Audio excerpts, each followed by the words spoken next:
welcome you, sir. Kindly address us. धन्यवाद प्रहलाद जी। सबको नमस्कार।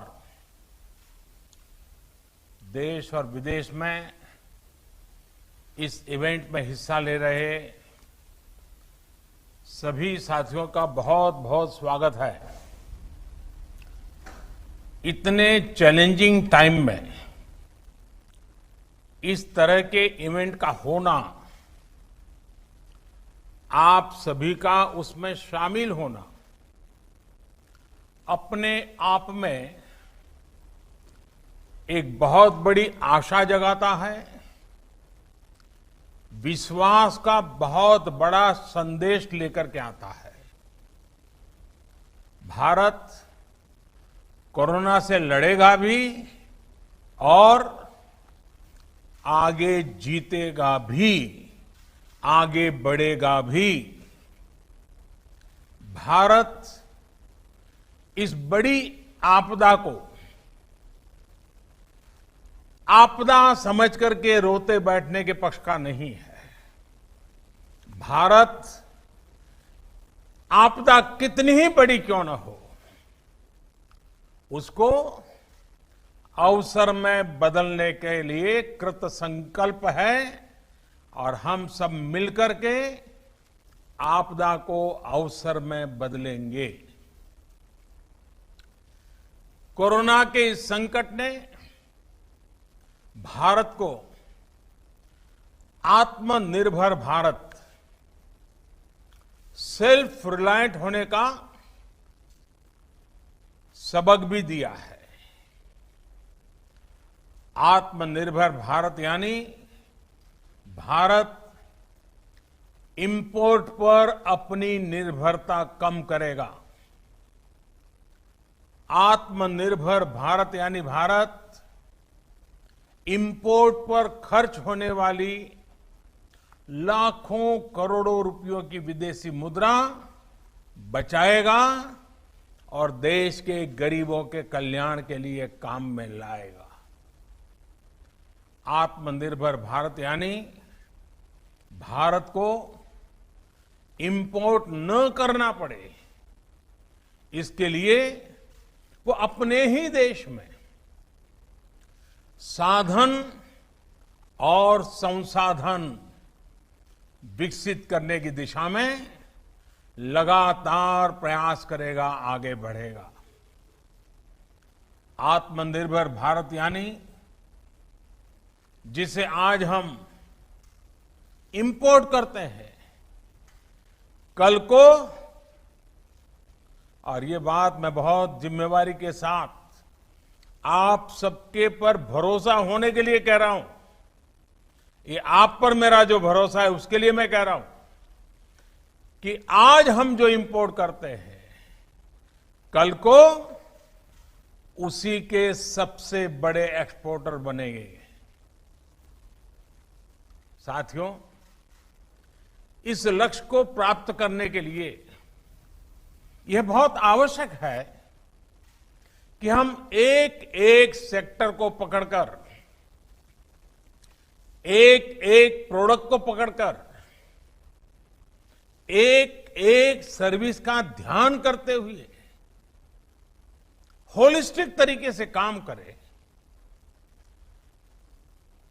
एक एक क्षेत्र को चुन करके उस क्षेत्र में भारत को आत्मनिर्भर बनाएं। आज का ये इवेंट इसी सोच को साकार करने की दिशा में एक महत्वपूर्ण इनिशिएटिव है, एक मजबूत कदम है। आज एनर्जी सेक्टर में भारत को आत्मनिर्भर बनाने के लिए, सेल्फ रिलायंट बनाने के लिए एक बहुत बड़ा कदम उठाया जा रहा है। ये कार्यक्रम सिर्फ कोल माइनिंग से जुड़े एक सेक्टर से जुड़े रिफॉर्म्स को जमीन पर उतारने का ही है, ऐसा नहीं है, बल्कि ये 130 करोड़ एस्पिरेशंस को रियलाइज करने का कमिटमेंट है। ये हमारे युवा साथियों के लिए रोजगार के लाखों अवसर तैयार करने की शुरुआत है। साथियों, सेल्फ रिलायंस के संकल्प को सिद्ध करने के लिए जब पिछले महीने आत्मनिर्भर भारत अभियान की घोषणा हुई थी तो कई लोगों को लगता था कि एक प्रकार से एक सामान्य सरकारी प्रक्रिया है, लेकिन महीने भर के भीतर ही हर घोषणा, हर रिफॉर्म्स, चाहे वो एग्रीकल्चर सेक्टर में हो, चाहे एमएसएमईज के सेक्टर में हो, या फिर अब कोल और माइनिंग के सेक्टर में हो, हर क्षेत्र में एक साथ अनेक प्रकार के कदम उठाए जा रहे हैं, निर्णय किए जा रहे हैं और निर्णयों को तेजी से जमीन पर उतारने के लिए हर कोई कोशिश कर रहा है। ये दिखाता है कि भारत इस क्राइसिस को अपॉर्चुनिटी में बदलने के लिए कितना गंभीर है, कितना कमिटेड है। आज हम सिर्फ कॉमर्शियल कोल माइनिंग के लिए ऑक्शन ही लॉन्च नहीं कर रहे हैं, बल्कि कोल सेक्टर को दशकों के लॉकडाउन से भी बाहर निकाल रहे हैं। कोल सेक्टर के लॉकडाउन का क्या प्रभाव रहा है,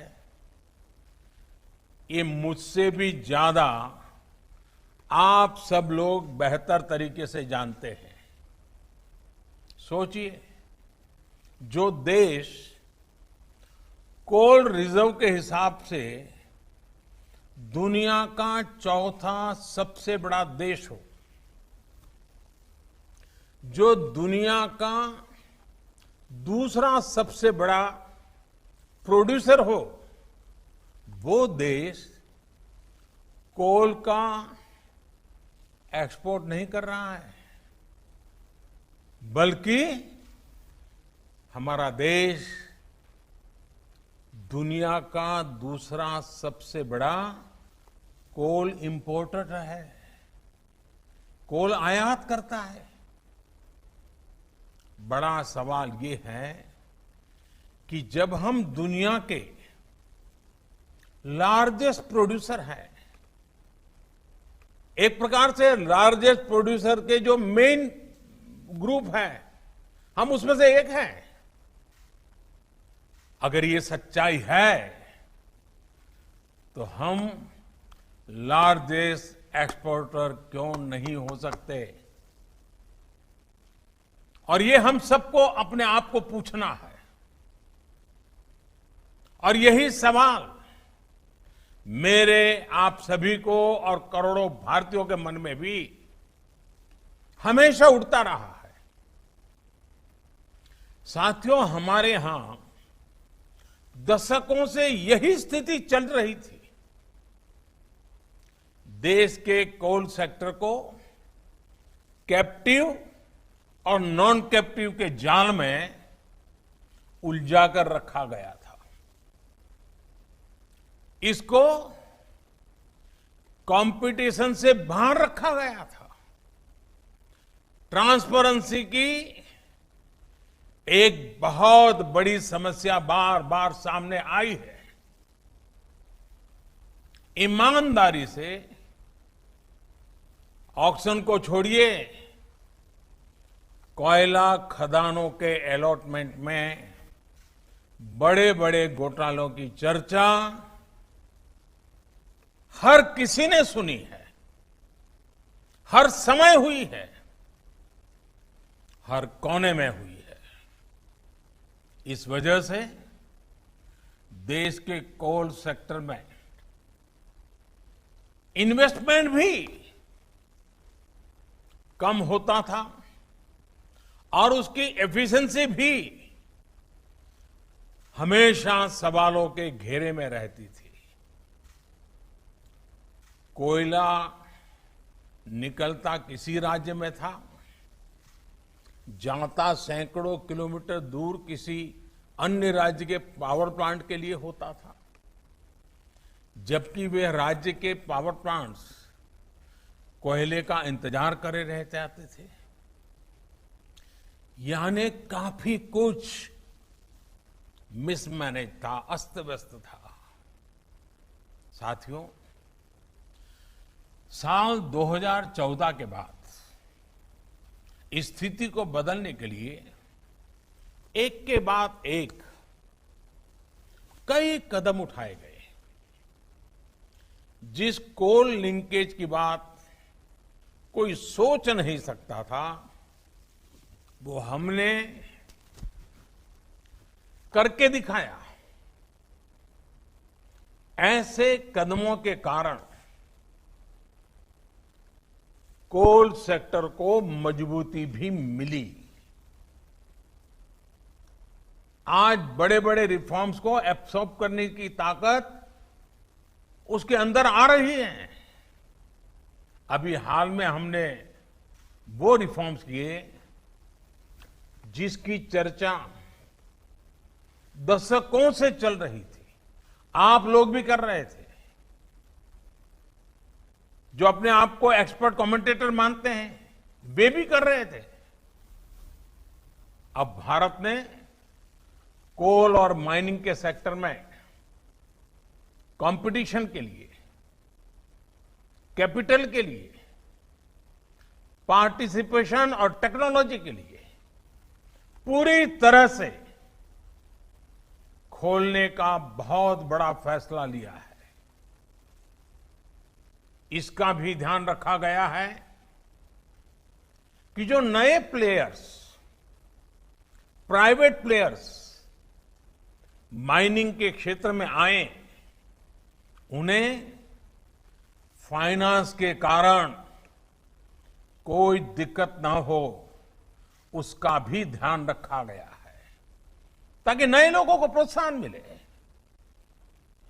साथियों, एक मजबूत माइनिंग और मिनरल सेक्टर के बिना सेल्फ रिलायंस संभव नहीं है, क्योंकि मिनरल्स और माइनिंग हमारी इकोनॉमी के इंपॉर्टेंट पिलर्स हैं।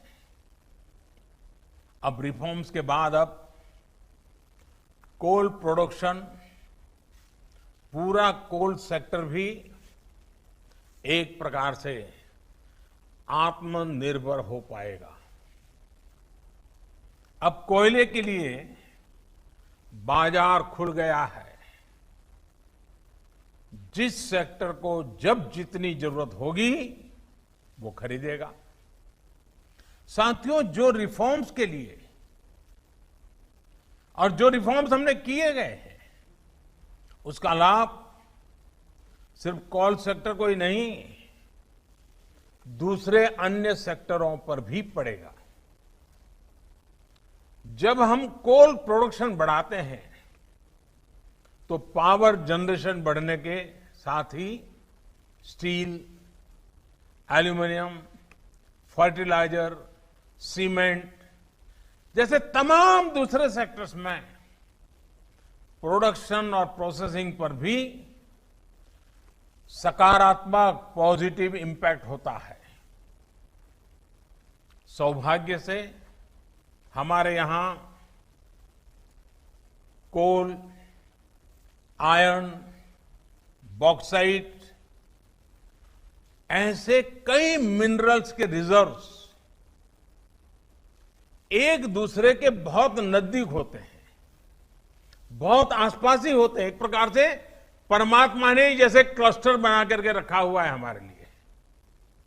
ऐसे में हाल में ही मिनरल्स को लेकर जो रिफॉर्म्स किए गए थे वो कोल माइनिंग रिफॉर्म्स के साथ जुड़ जाने से ये बाकी सेक्टर भी बहुत मजबूत हो गए हैं। साथियों, कॉमर्शियल कोल माइनिंग के लिए आज जो ऑक्शन की शुरुआत हो रही है वो हर स्टेक होल्डर्स के लिए विन विन सिचुएशन है। इंडस्ट्रीज को, आपको, अपने बिजनेस, अपने इन्वेस्टमेंट के लिए हम नए रिसोर्सेज मिलेंगे, नया मार्केट मिलेगा। इसके साथ ही राज्य सरकारों को बेहतर रेवेन्यू मिलेगा। देश की एक बड़ी आबादी को रोजगार मिलेगा। एक प्रकार से गरीबों की सेवा का काम कोयले से भी हो सकता है, इसका विश्वास पैदा होगा। यानी हर सेक्टर पर एक पॉजिटिव असर देखने को मिलेगा और मैं जो फील कर रहा हूं इसके कारण हमारे देश के गरीब इलाकों के और गरीब लोगों के सबसे ज्यादा आशीर्वाद हम सबको मिलने वाले हैं। साथियों, कोल रिफॉर्म्स करते समय इस बात का भी ध्यान रखा गया है कि एनवायरनमेंट की रक्षा का भारत का कमिटमेंट कहीं से भी कमजोर न पड़े। कोल से गैस बनाने के लिए अब बेहतर और आधुनिक टेक्नोलॉजी का हम प्रयोग करना चाहेंगे और टेक्नोलॉजी आ पाएगी। कोल गैसिफिकेशन जैसे कदमों से एनवायरनमेंट की भी रक्षा होगी। कोयले से बनने वाली गैस का उपयोग ट्रांसपोर्ट और कुकिंग के लिए हो पाएगा। यूरिया और स्टील मैन्युफैक्चरिंग से जुड़े उद्योगों को प्रमोट करेगा। हमने लक्ष्य रखा है कि साल 2030 तक, 2030 तक, यानी कि इस दशक में करीब 100 मिलियन टन कोल को गैसिफाई किया जाए। मुझे बताया गया है कि इसके लिए 4 प्रोजेक्ट्स की पहचान हो चुकी है और इन पर करीब करीब 20,000 करोड़ रुपए इन्वेस्ट किए जाएंगे। साथियों, कोल सेक्टर से जुड़े ये रिफॉर्म्स ईस्टर्न और सेंट्रल इंडिया को, विशेषकर हमारी ट्राइबल बेल्ट को डेवलपमेंट का पिलर बनाने का भी एक बहुत बड़ा जरिया है। हमारे यहां जहां कोयला है, जहां मिनरल्स है, देश का वो हिस्सा प्रोग्रेस और प्रॉस्पेरिटी के मामले में उस स्तर पर नहीं पहुंच पाया है। देश का ये वो हिस्सा रहा है जहां बड़ी संख्या में एस्पिरेशनल डिस्ट्रिक्ट भी हैं। वो जिले जहां के लोग विकास के लिए एस्पायर कर रहे हैं, लालायित है, कर गुजरने का इरादा रखते हैं, सामर्थ्य है, शक्ति है, समझ है, सब कुछ है, लेकिन यही जिले विकास की दौड़ में बहुत पीछे रह गए हैं। आप कल्पना कर सकते हैं, देश में 16 एस्पिरेशनल डिस्ट्रिक्ट्स ऐसे हैं जहां कोयले के बड़े बड़े भंडार है, लेकिन इनका लाभ वहां के लोगों को उतना नहीं हुआ जितना होना चाहिए था। वहां के गरीबों का जितना भला होना चाहिए था वो नहीं हुआ। यहां से बड़ी संख्या में हमारे साथी दूर दूर अपने बूढ़े मां बाप को छोड़ करके, अपने खेत खलिहान को छोड़ करके, अपने यार दोस्तों को छोड़ करके बड़े शहरों में रोजगार के लिए, एम्प्लॉयमेंट के लिए माइग्रेशन करते हैं। ऐसी अनेक समस्याओं को कम करने और पूर्वी भारत और मध्य भारत की एक बड़ी आबादी को उसके घर के पास ही बेहतर रोजगार के अवसर देने में कॉमर्शियल माइनिंग तरफ हम जो कदम उठा रहे हैं वे एक इच्छित परिणाम लाएंगे। और जब मैं इच्छित परिणाम की बात करता हूं, मुझे इन क्षेत्रों का विकास करना है, हमें वहां के गरीबों का भला करना है। हमें पहले उस इलाके को आत्मनिर्भर बनाना है, बना के हर परिवार को आत्मनिर्भर बनाना है, हर गरीब की जिंदगी में बदलाव लाना है।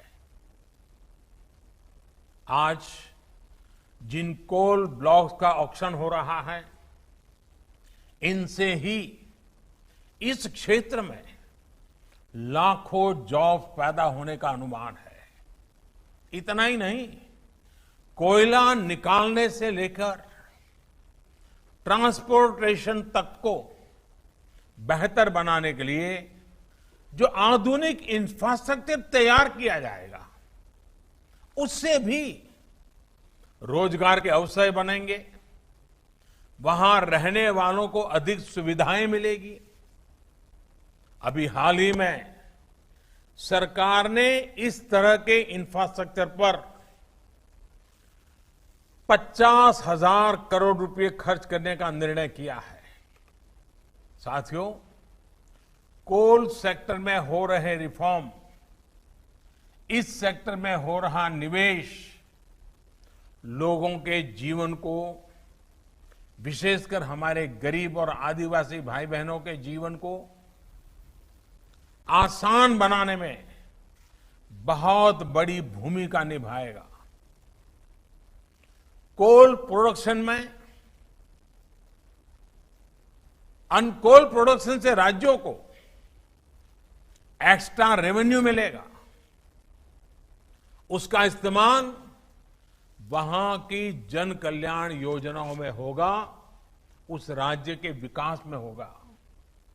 इसके साथ ही राज्यों को डिस्ट्रिक्ट मिनरल फंड, उससे भी बहुत मदद मिलने वाली है और ये मदद जारी रहेगी। इस फंड का बड़ा हिस्सा कोल माइनिंग के आसपास के इलाकों में जरूरी सुविधाओं के विकास में लगाया जा रहा है। वहां के लोगों की जिंदगी, ईज ऑफ लिविंग, उनको जीने के लिए जूझना न पड़े, उन्हें सरकारों के साथ जद्दोजहद न करना पड़े, वो आत्मसम्मान से जिए, वो आत्मनिर्भर होकर के जिए। यानी जहां संपदा है वहां रहने वालों में संपन्नता भी हो। इस लक्ष्य को लेकर हम आगे बढ़ रहे हैं।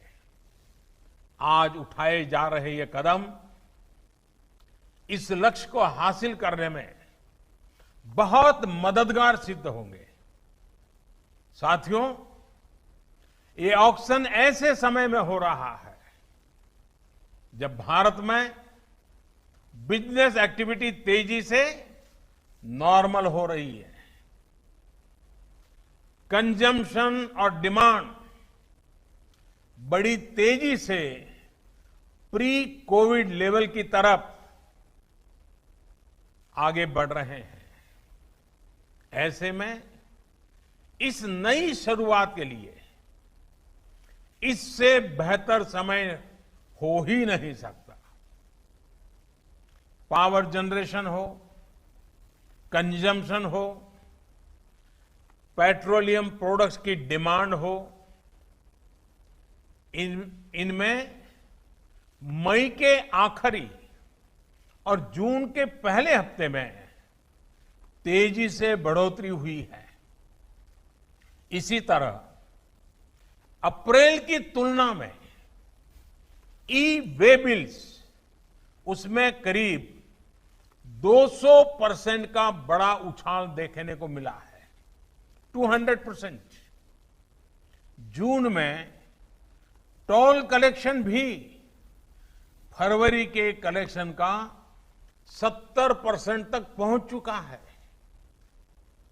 मई के महीने में रेलवे फ्रेट टैरिफ उसमें भी अप्रैल की तुलना में 26% की इंप्रूवमेंट दर्ज की गई है। अगर टोटल डिजिटल रिटेल ट्रांजैक्शंस उसकी बात करें तो उसके वॉल्यूम और वैल्यू दोनों में वृद्धि होनी शुरू हुई है। साथियों, रूरल इकोनॉमी भी अपनी स्पीड पकड़ना शुरू कर रही है। इस बार खरीफ क्रॉप का एरिया पिछले साल के मुकाबले 13% से ज्यादा है। इस वर्ष गेहूं का प्रोडक्शन और प्रोक्योरमेंट दोनों बढ़ा है। पिछले साल के मुकाबले अभी तक गेहूं का 11% से ज्यादा प्रोक्योरमेंट किया जा चुका है। मतलब ये कि किसानों की जेब में भी इस बार ज्यादा पैसा पहुंचा है। ये जितने भी इंडिकेटर्स हैं, मैंने बहुत ज्यादा समय लिया नहीं, कुछ कम गिनाए हैं। ये जितने भी इंडिकेटर्स हैं वो दिखा रहे हैं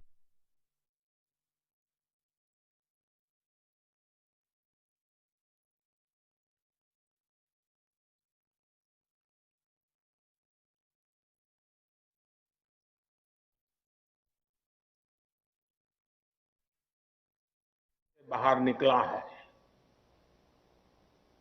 इससे भी निकलेगा। हम भारतवासी अगर करोड़ों कंज्यूमर हैं तो ये न भूलें कि हम भारतवासी करोड़ों प्रोड्यूसर भी हैं। भारत की सक्सेस, भारत की ग्रोथ निश्चित है। हम आत्मनिर्भर बन सकते हैं। आप याद करिए, सिर्फ कुछ सप्ताह पहले तक हम N95 मास्क, कोरोना की testing kit, personal protective equipment PPE, ventilator, अपनी जरूरत का ज्यादातर हिस्सा हम बाहर से मंगाते थे। अब भारत अपनी डिमांड को मेक इन इंडिया से पूरी कर रहा है। इतना ही नहीं, बहुत जल्द हम महत्वपूर्ण मेडिकल प्रोडक्ट्स के एक्सपोर्टर भी बनेंगे। आप अपना विश्वास, अपना हौसला बुलंद रखिए। हम सब मिलकर के ये सपने साकार कर सकते हैं। हम आत्मनिर्भर बन सकते हैं। और ये हम सबका संकल्प है, 130 करोड़ देशवासियों का संकल्प है। हमें आत्मनिर्भर भारत बनाना है और हम आत्मनिर्भर भारत बना सकते हैं। सेल्फ रिलायंट इंडिया की जो जर्नी 130 करोड़ भारतीयों ने शुरू की है, आप भी उसके भागीदार हैं। आप नेतृत्व करने के लिए आगे आइए। जीवन में ऐसे मौके बहुत कम आते हैं जब कुछ कर करके इतिहास को मोड़ देने की मौका आ जाता है। आज भारत के उद्योग जगत को, आज भारत के व्यापारी जगत को, आज भारत के सर्विस सेक्टर को लीड करने वाले लोगों के लिए इतिहास को बदलने का मौका आया है। इतिहास की दिशा बदलने का मौका आया है। भारत के भाग्य को बदलने का मौका आया है। हमें इस मौके को जाने नहीं देना है। हमें इस अवसर को छोड़ना नहीं है। आइए भारत को आगे बढ़ाएं, भारत को आत्मनिर्भर बनाएं। साथियों, आज मुझे आपके बीच आने का मौका मिला। मामला तो कोयले का है, हीरे के सपने देख करके चलना है। एक बार फिर आप सभी को इस अहम शुरुआत के लिए, कोल सेक्टर के इस अहम पड़ाव के लिए मेरी तरफ से बहुत बहुत शुभकामनाएं हैं। मैं विशेष रूप से मंत्रिपरिषद के मेरे साथी प्रहलाद जोशी जी को और उनकी टीम को बहुत बधाई देना चाहता हूं, क्यों उन्होंने इस लॉकडाउन पीरियड का इतना उपयोग किया। पूरे डिपार्टमेंट के हर बारीकियों का अध्ययन किया। देश के लिए नया क्या कर सकते हैं, नए तरीके से क्या कर सकते हैं, उन्होंने एक बहुत बड़ी लीडरशिप दी है। मैं प्रहलाद जी को,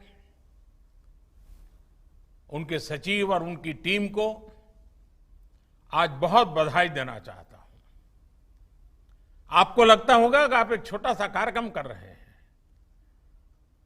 प्रहलाद जी, मुझे नहीं लग रहा है, मैं तो देख रहा हूं कि आप आत्मनिर्भर भारत के लिए एक मजबूत नींव आज डाल रहे हो, और इसलिए और आपकी टीम बहुत बधाई के पात्र है। उद्योग जगत के जो साथी आज यहां मौजूद है, उनको मैं फिर से एक बार विश्वास दिलाना चाहता हूं, मैं आपके साथ हूं। देश हित के हर काम में आप 2 कदम चलिए, मैं 4 कदम चलने के लिए आपके साथ हूं। आइए हम मिलकर के इस अवसर को जाने न दें। फिर एक बार आप सबको बहुत बहुत शुभकामनाएं, बहुत बहुत धन्यवाद।